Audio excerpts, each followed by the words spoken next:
Entonces, abramos nuestras Biblias en Mateo capítulo 28.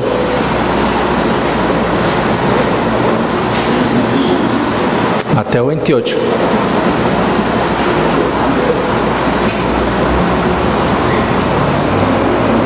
Versículos 19 y 20. Perdón.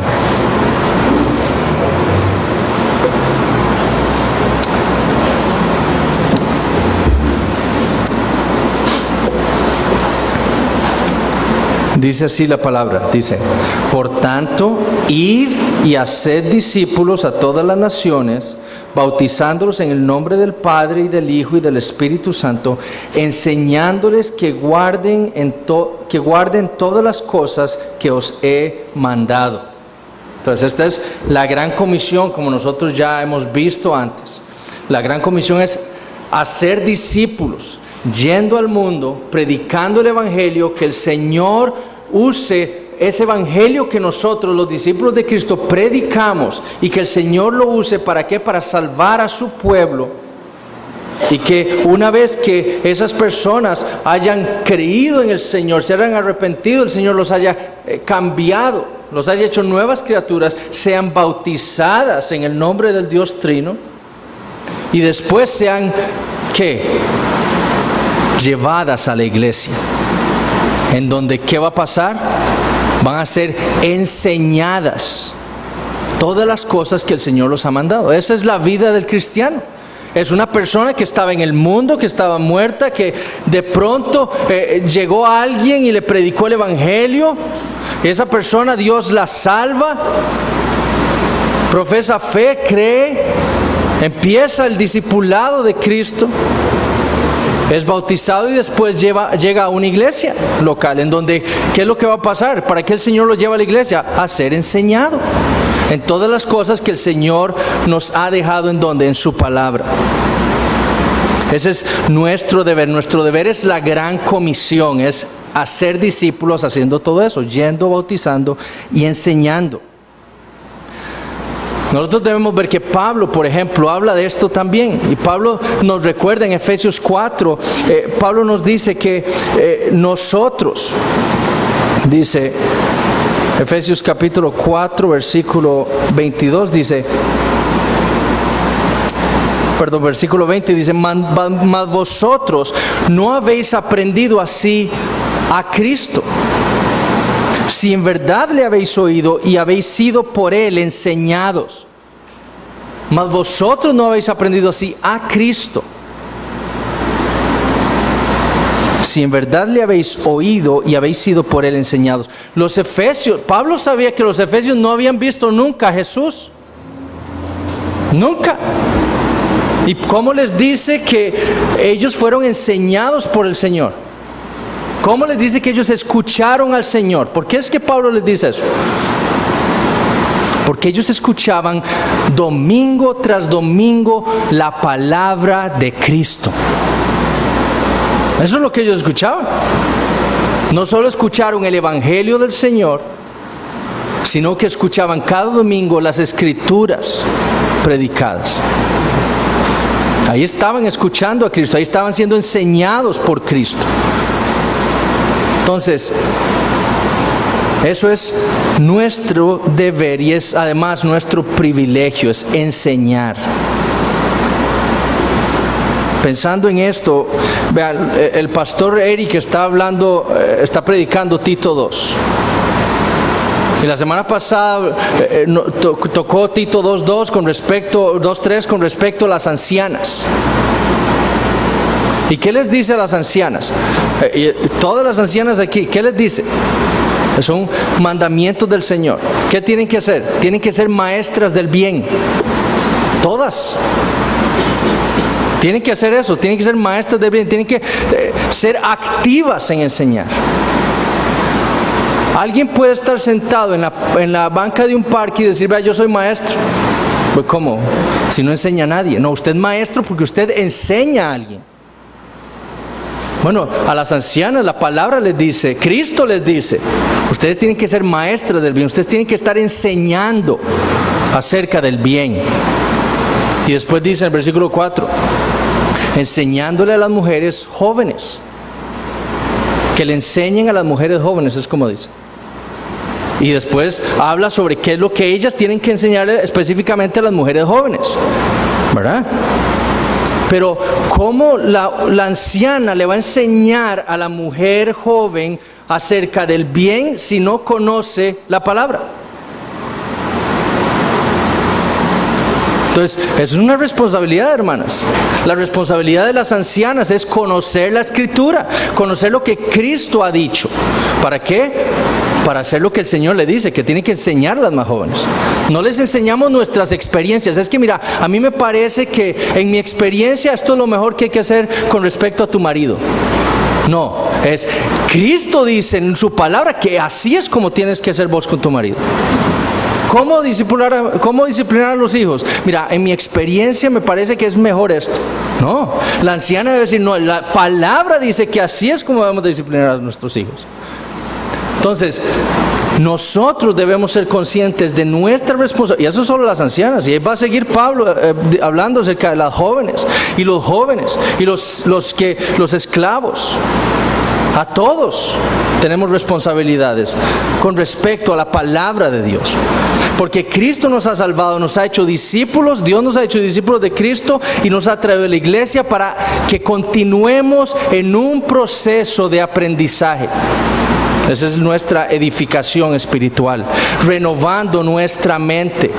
¿Ok? Entonces, eso es una introducción para aclarar la clase pasada, la introducción. ¿Por qué es tan importante saber por qué soy un bautista reformado? Y usted puede hacer una visita y le podrá parecer raro, pero le invito a que siga para que entienda qué es lo que nosotros creemos, por qué lo creemos así y por qué entonces afirmamos ser bautistas reformados. Porque pregúntense esto, ¿por qué hay tantas denominaciones? Hay pentecostales, hay presbiterianos, hay luteranos, hay bautistas. ¿Por qué? James White es un pastor en Estados Unidos y es un apologista, y él hace unos años lo escuché diciendo algo muy, muy inteligente. Si yo le doy esta Biblia, a dos personas y le digo, vea, vaya ahí, se mete a ese cuarto y se lee el Evangelio según Mateo. Él va, entra, se lo lee, sale, ok. Le doy la misma Biblia, le digo, vea, démela, le doy la misma Biblia a la otra persona, le digo, vea, entre y se lee el Evangelio de Mateo. Yo les puedo apostar a ustedes que si yo les empiezo a preguntar ya qué entendieron, cómo interpretan ese libro, van a haber diferencias, ¿cierto? ¿Por qué? El problema no es de la Biblia, es la misma Biblia. ¿De quién es el problema? El problema es nuestro. Y eso es lo que nosotros como bautistas reformados afirmamos. Nuestra corrupción, la corrupción del hombre es tal que aún nosotros siendo salvados por Dios, aún dice la Biblia, nosotros aún tenemos pecado en nosotros que nos impide interpretar la Escritura correctamente. Por eso hay tantas denominaciones, por eso hay tantas diferencias, por nuestro pecado. Y estoy hablando de denominaciones cristianas, no estoy hablando de falsas sectas ni nada. Ese es el pecado en sí, desechando a Dios, ¿verdad? Desechando la verdad de Dios, escudándose en una falsa religión. Estoy hablando de religiones donde hay cristianos. Y hay tantas denominaciones, hay tantas diferencias. ¿Por qué? Porque por el pecado nuestro. Es por nuestro pecado. El único que pudo interpretar la Escritura perfectamente fue Jesús. ¿Por qué? Porque Él no tuvo pecado. Pero nosotros no. Entonces, lo que nos manda a nosotros, la gran comisión, es lo que yo les decía en la clase pasada. Es a enseñar lo que Cristo nos ha dejado en su palabra a los discípulos, en la iglesia, afuera. Pero ¿cómo? Siendo lo más consistentes posibles con la palabra. Eso se trata. Porque muchos dicen, bueno, yo creo esto acerca de la salvación. Les voy a poner un ejemplo. Hay creyentes que dicen, bueno, la salvación es de Dios. El hombre está muerto en sus delitos y pecados, pero el hombre tiene que creer. O sea, el hombre tiene que hacer algo, tiene que creer y arrepentirse, y entonces Dios lo salva. Entonces Dios le da un nuevo corazón. Hasta que el hombre no haga eso, Dios no hace nada. Eso creen algunos. ¿Ok? Eso es una inconsistencia. ¿Por qué? Porque llegan a la Escritura y después ven a Pablo decir, el hombre estabas muertos en vuestros delitos y pecados, ¿verdad? O dice, nadie puede venir a mí si mi Padre no los trajera, ¿verdad? Entonces empiezan a decir, bueno, yo creo esto acerca de la salvación. El hombre es, pero bueno, aquí dice que el hombre no puede venir a Cristo. Bueno, no importa, voy a seguir creyendo lo mismo. No, el deber del cristiano es decir, bueno, aquí hay un problema. El problema no está en la Biblia, el problema está en mí. ¿Cómo hago yo? ¿Cómo soy yo lo más consistente posible con la Escritura para hablar de la salvación? Y entonces empezamos a formular una doctrina bíblica acerca de la salvación, pero basándonos o queriendo ser lo más consistentes posibles con lo que Dios ha dicho en su palabra. Y entonces, por eso es que necesitamos una serie como esta, especialmente para una iglesia como nosotros. Porque si usted me pregunta a mí por qué yo soy un bautista reformado, mi pregunta es porque para mí, Eduardo Flores, lo que creemos como bautistas reformados es lo más consistente con la Escritura. No estoy diciendo que dominemos todo lo que la Biblia diga, no estoy diciendo que tengamos una doctrina perfecta, no estoy diciendo eso, estoy diciendo que es lo más consistente con la Escritura. Y eso es lo que quiero demostrar a lo largo de la serie, que es muy consistente. Y vamos no solo a ver lo que nosotros creemos que dice la Biblia, y vamos a ir a la Biblia a probar que lo que nosotros decimos es bíblico, sino que también vamos a comparar diversas doctrinas también dentro del cristianismo para ver sus inconsistencias también. Entonces, mi pregunta para ustedes es, ¿por qué es usted, a los miembros de la iglesia, por qué es usted un bautista reformado? Porque lo que no queremos es ser bautistas reformados porque esta es la iglesia más cercana, porque de aquí viene mi familia. No. Si usted quiere crecer en la fe, si usted quiere ser fuerte en la fe, usted tiene que estar totalmente identificado con un grupo de doctrinas. Entender la Escritura. Y si esa no es su intención, bueno, pues ojalá que esta clase dominical le motive a usted para ver la consistencia. Y entonces ser un miembro de esta iglesia más, como hablamos la vez pasada, ¿verdad? Más lleno de fuerza para aprender y servir y querer ser edificado cada día más, según lo que el Señor nos enseña en su palabra. Entonces queremos ser consistentes. Y entonces, saber qué es, por qué somos bautistas reformados, nos va a ayudar a nosotros como iglesia a ser más fuertes, a entender mejor las Escrituras, ¿verdad? Y entonces a ir a hacer la gran comisión de una mejor manera. ¿Okay? Eso nos va a ayudar hasta para eso, para la gran comisión. Entonces, lo primero que vamos a ver el día de hoy, bueno, hoy solo vamos a ver esto, lo que vamos a ver inicialmente en la serie va a ser la historia de los bautistas. Entonces, vamos a ver que hay, si nosotros estudiamos la historia de los bautistas, vamos a ver que hay tres teorías principales. La teoría del sucesionismo bautista, y ya esa es lo que vamos a ver el día de hoy. La segunda es la teoría de la hermandad espiritual anabautista. Es aquella doctrina, eso lo vamos a explicar la otra semana, que aquellos que afirman que los bautistas vienen o son, son descendientes espirituales de los anabautistas. Y la tercera teoría es la teoría de la descendencia del movimiento separatista inglés. Y eso lo vamos a ver al final, o de último. Entonces son tres teorías distintas. Dos son muy similares, la primera y la segunda son muy similares entre ellas. Y la otra es más diferente, es más particular. Pero entrando en una serie como esta debemos preguntarnos cuál es el origen de los bautistas, de dónde venimos. Yo les hablaba sobre mi vida personal, ¿verdad? Yo hasta hace poco me di cuenta que mi apellido no es Flores, es Jiménez.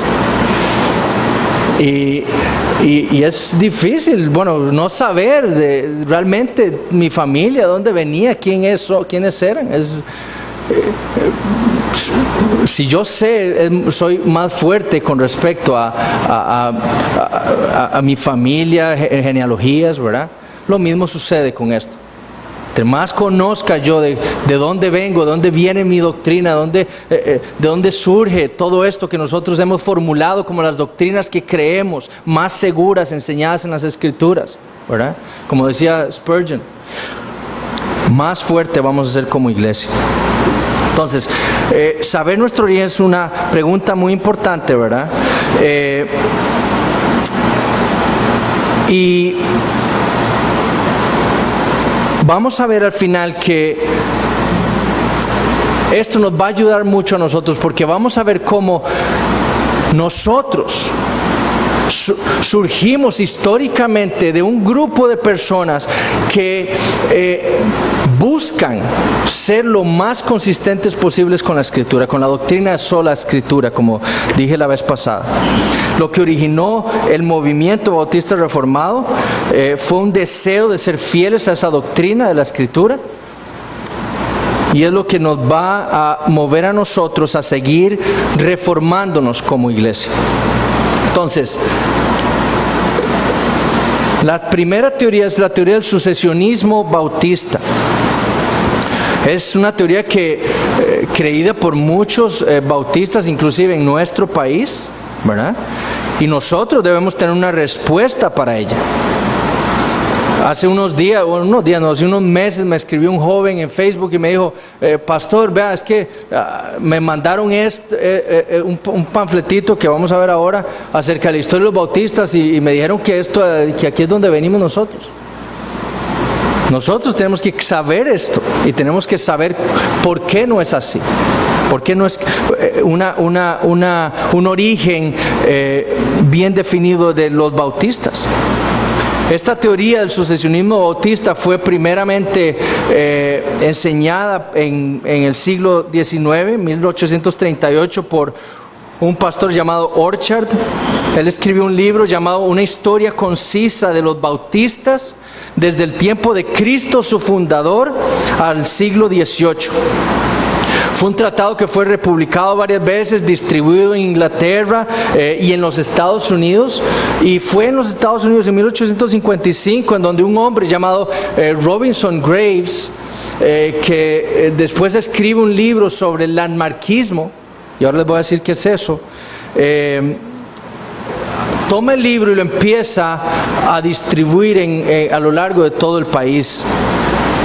Ese mismo tratado, esa obra llega a manos de un hombre en Estados Unidos, un pastor de Texas llamado James Milton Carroll, y él empieza a estudiar el tratado y se da cuenta que le interesa mucho, y entonces resume ese libro y lo hace en 5 sermones o 5 ponencias que va a ir presentando en iglesias a todo lo largo de Estados Unidos.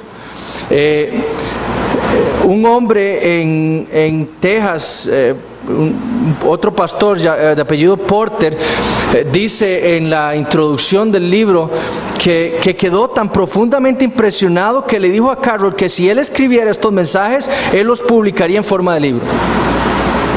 Y Carroll le da el manuscrito de los 5 sermones y Porter se dedica a unificarlos y a distribuirlos como un libro. Y fue otro hombre quien después de la muerte de Carroll empieza a publicar ya masivamente este panfletito que se llama El Rastro de la Sangre. No sé si ustedes lo han leído, lo han escuchado. Se llama así, El Rastro de la Sangre, que fue empezado a publicar en 1931. Y fue usado en Estados Unidos principalmente para propagar esta doctrina del sucesionismo bautista, de los orígenes bautistas y del landmarquismo. Ese término landmarquismo define a un grupo de bautistas que toman el nombre de pasaje en Proverbios 22-28, en donde dice: no traspasen los linderos antiguos que pusieron los padres, dice Proverbios 22-28. Y estos landmarquistas creen, por ejemplo, que las iglesias bautistas independientes son las únicas que pueden llamarse iglesias verdaderas. Solo las iglesias bautistas independientes son iglesias verdaderas, el resto no son iglesias verdaderas. Ellos creen que el resto de iglesias, como nosotros inclusive, no somos iglesias verdaderas. Ellos creen ser ellos la esposa de Cristo, porque son la iglesia verdadera. El resto de creyentes que no pertenecen a una iglesia bautista independiente llegarán a ser los invitados o los siervos en las bodas del Cordero, que será con estas iglesias, ¿verdad? Ellos creen también, por ejemplo, o están opuestos al bautismo de infantes. Rechazan la doctrina de la iglesia universal. Ellos dicen que no hay la iglesia universal no existe, ¿verdad? Negando lo que dice Pablo en Efesios capítulo 1. Y además creen que ellos son las únicas iglesias que mantienen el patrón neotestamentario del Nuevo Testamento. Ellos son los únicos. El resto de iglesias se han desviado de una u otra forma de ese patrón establecido por el Nuevo Testamento. De ese tratado de Carroll, El Rastro de la Sangre, se han publicado más de 3 millones de copias en el 2009. Imagínense ahora cuántas habrán más. Y se ha usado como un manifiesto bautista. Los bautistas fundamentales lo entregan como un manifiesto. De aquí venimos para justificar su doctrina con respecto a su origen. Ahora, ese es el librito, El Rastro de la Sangre. Esa es la portada que van a encontrar. ¿Cómo se define esta teoría del sucesionismo? Afirma que las iglesias bautistas modernas descienden directamente de la iglesia del primer siglo, de iglesias del Nuevo Testamento. Todo lo que las iglesias bautistas modernas creen y practican, lo creían y lo practicaba el Antiguo Testamento. Lo mismo. Para los defensores de esta teoría, los bautistas no son protestantes, porque no surgen de la reforma protestante. Ellos vienen desde el principio. ¿Ok? Ellos han existido desde Juan el Bautista. El bautismo de Juan el Bautista es el mismo que practican ellos, según dice.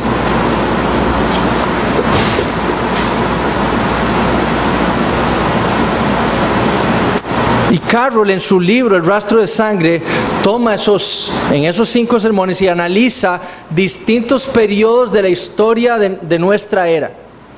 ¿Ok? Entonces, en la primer sermón trata sobre la historia del año 30 al año 500, en el segundo del año 600 a 1300, en el tercero de 1400 a 1600, en el cuarto del siglo XVII, XVIII y XIX, y en el quinto sermón trata la historia moderna de los bautistas en Estados Unidos.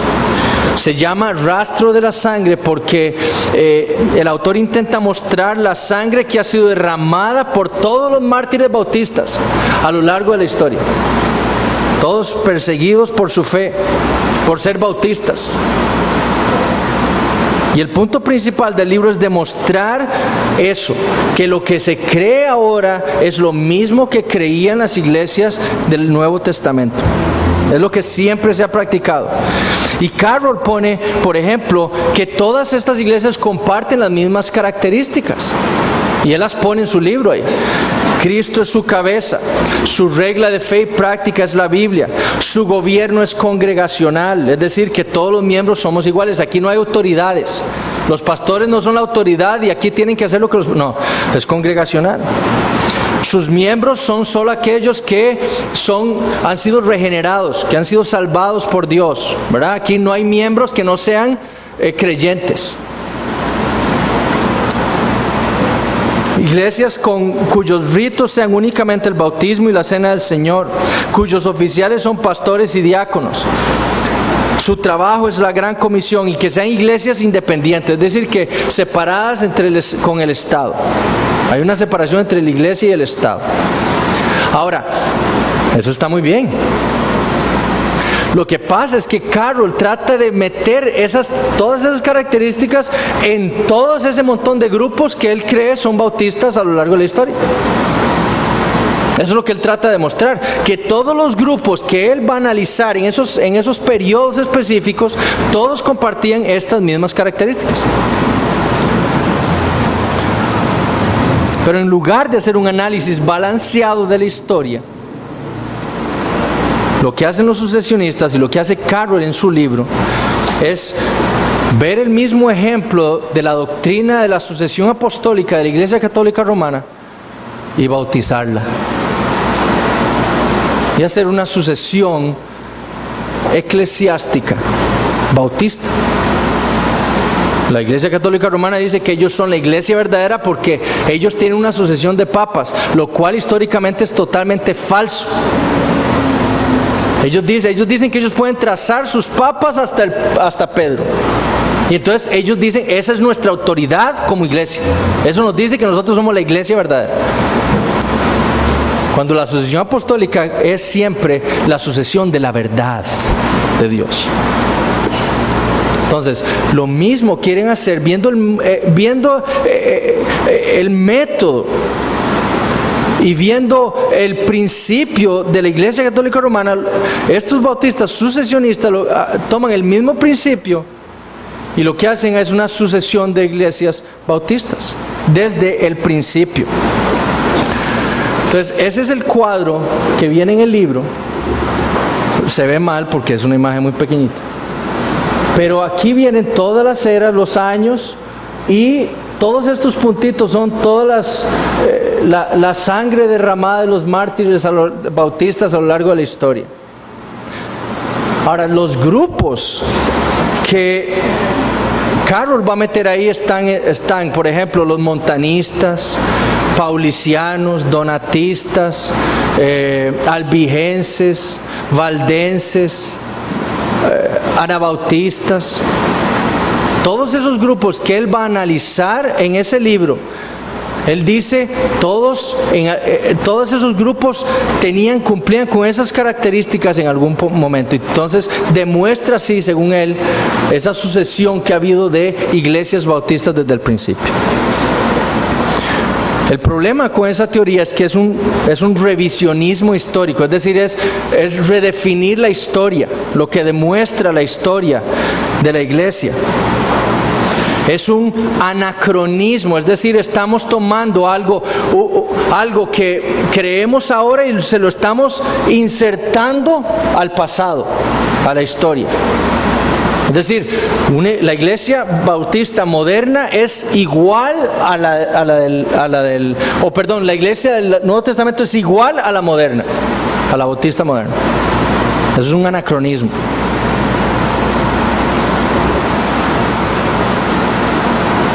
Su razonamiento está equivocado además. Porque Carroll lo que hacen los sucesionistas es esto, es un silogismo. Un silogismo es una forma de razonar en donde usted toma dos verdades y entonces saca una conclusión. Entonces vean lo que hace Carroll. Carroll dice, el reino de Dios tiene iglesias verdaderas, ¿verdad? ¿De acuerdo? O sea, el reino de Dios tiene iglesias verdaderas. Y ¿cuándo empezó el reino de Dios? Cuando Cristo vino, ¿verdad? Cuando Cristo vino dijo, aquí ha llegado el reino de los cielos. Entonces, el reino de los cielos que llegó con Cristo tiene solamente iglesias verdaderas. Entonces, viene el otro razonamiento. Las iglesias bautistas, independientes, fundamentales, son iglesias verdaderas, ¿verdad? Entonces, la iglesia bautista tiene que venir desde el principio. Ese es un silogismo. Toman dos verdades y sacan una conclusión que no tiene nada que ver una con la otra. Si el reino de los cielos comienza y contiene iglesias verdaderas, y si la iglesia bautista es una iglesia verdadera, entonces tiene que haber empezado con Cristo. Y eso es falso.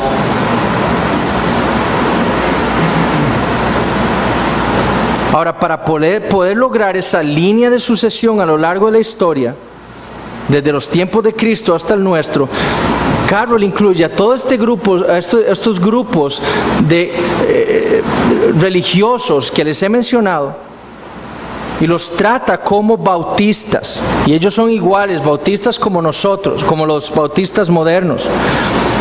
Ahora, la pregunta que debemos hacerle a Carroll en su libro es: ¿eran ellos bautistas realmente?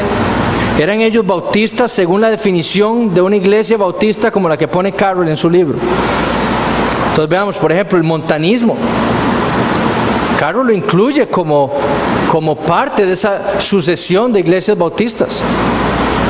El montanismo lleva el nombre por un hombre que se llamaba Montano, un hombre que decía ser profeta, que decía hablar la voz del Paracleto, que creía, entre otras cosas, que no había en la igualdad entre hombres y mujeres, ¿verdad? Se me fue la palabra. Es decir, la mujer podía predicar, la mujer podía enseñar, la mujer podía ser líder en la iglesia, en contra de lo que Pablo decía y lo que los mismos bautistas hoy en día creen. Él tenía 2 mujeres que eran profetisas, según él. Él profetizaba ampliamente, y él comparaba a aquel hombre que profetizaba como un instrumento musical. Y estaba el hombre, describe Tertuliano, que fue el que más lo criticó, estaba este hombre en un éxtasis ahí hablando, y él lo comparaba con una lira. Ellos creían ser solo ellos los espirituales, y el resto eran gente carnal, psíquicos, le decía él.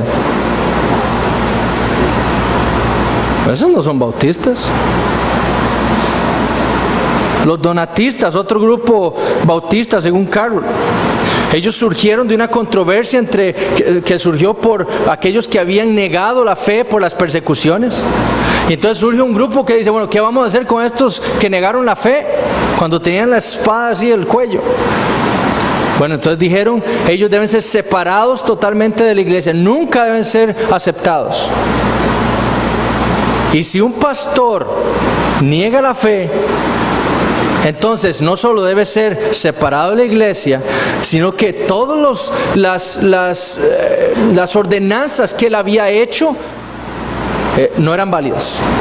Entonces, si un pastor de una iglesia llegaba y negaba la fe, y habían creyentes que él había bautizado, entonces todos esos creyentes que no habían negado la fe, pero él sí, el bautismo que él les practicó era falso.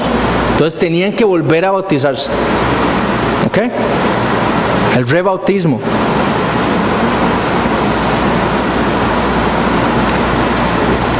Algo que, de nuevo, muchas iglesias que no sean las manquistas, por ejemplo, no creen. Ellos tampoco son bautistas, en el sentido que Carroll lo pone. Los albigenses, un grupo del siglo XII con creencias muy similares a los gnósticos. Ellos eran dualistas, ellos creían en un poder maligno y un poder bueno, iguales en poder. un Dios malo que creó lo material.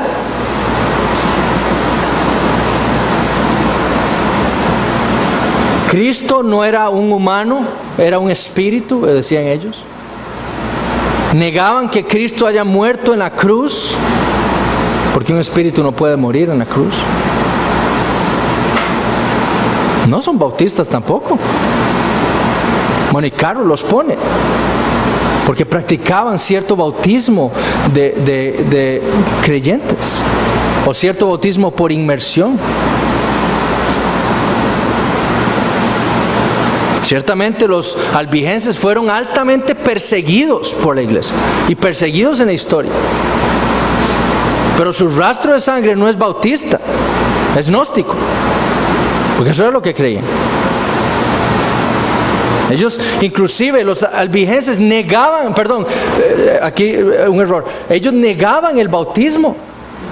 No practicaban, ¿por qué? Porque el agua era algo material y era malo, era impuro. No creían en el bautismo.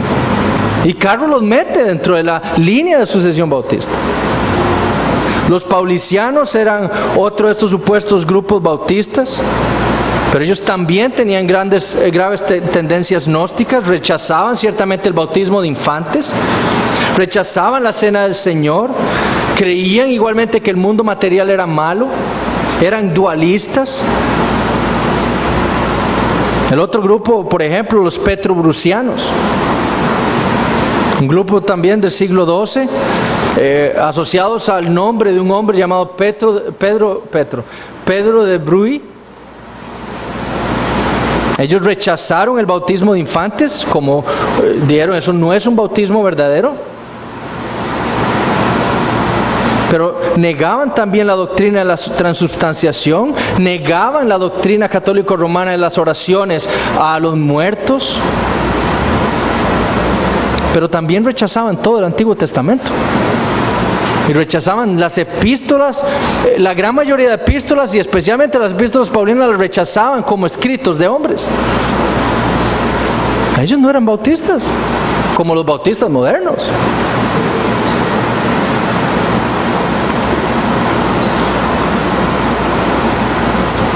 Y los valdenses, ciertamente los más apegados o los más cercanos a los ideales de la Reforma protestante, ellos no pueden ser conectados como Carroll quiere a los bautistas modernos. Ellos no creían en la autonomía de la iglesia local. Ellos creían en los sínodos. Entonces ninguno de estos grupos verdaderamente tiene una sucesión como Carroll quiere que tengan. Y los sucesionistas, pues no solo él, estamos hablando del libro, pero no solo él, ¿verdad? No es cierto que haya una sucesión de bautistas, de iglesias bautistas que crean lo mismo a lo largo de toda la historia. Eso es falso. Este sucesionismo bautista no es una teoría válida para nuestros orígenes como bautistas reformados. Está basada, como dijimos, en una gran cantidad de errores históricos, de revisionismo histórico, con el único fin de hacer parecer que nosotros como bautistas tenemos un linaje inquebrantable desde los tiempos de Cristo. Un linaje externo e interno. Y ese tema, hermanos, debe importarnos saber este tipo de errores a nosotros. Porque es la teoría que creen muchos bautistas en nuestro país. Y es lo que se distribuye. Y nosotros debemos saber cómo refutar eso. El fin nuestro es ¿qué? Es corregir, es enseñar. A eso estamos llamados. A enseñar la correcta doctrina de la iglesia. A enseñar la correcta doctrina del bautismo, a enseñar la correcta doctrina de la Escritura, a enseñar la correcta doctrina de Dios, a enseñar la correcta doctrina de Cristo, a enseñar la correcta doctrina del hombre, del pecado, de la salvación. Estamos llamados a conocer la Escritura entonces, para corregir, para aprender nosotros primero y corregir también y enseñar.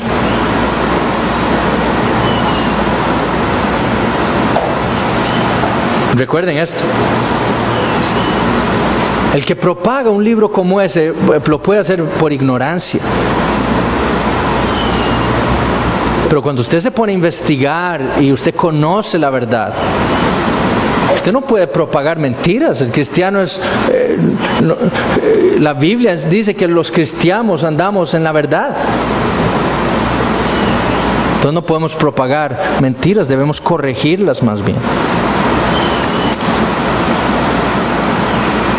Entonces muchos bautistas critican la sucesión apostólica de la Iglesia Católica Romana, pero no se dan cuenta que una obra como esta de Carroll y el sucesionismo es lo mismo.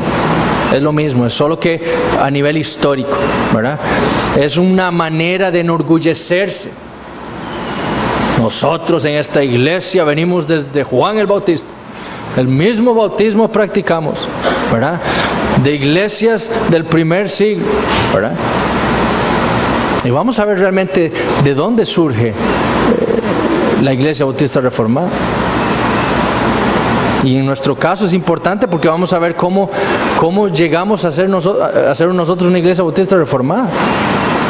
Siendo que los bautistas que llegaron aquí nunca fueron reformados. Llegaron a Limón, de Jamaica. ¿Y cómo llegamos nosotros a ser la primera iglesia bautista en Costa Rica? Esa es la mano del Señor, que llevó a un hombre a conocer su verdad de una manera más consistente. Y a todos nosotros también nos ha llevado lo mismo, a su manera. Y vamos a agradecer a Dios. Entonces, la otra semana vamos a ver la segunda teoría, que vamos a hacer más, esta la quise hacer más larga precisamente porque es algo que es ampliamente distribuido en nuestro país, es muy conocido, es lo que se cree, ¿verdad? Y nosotros tenemos que saber cómo refutar eso.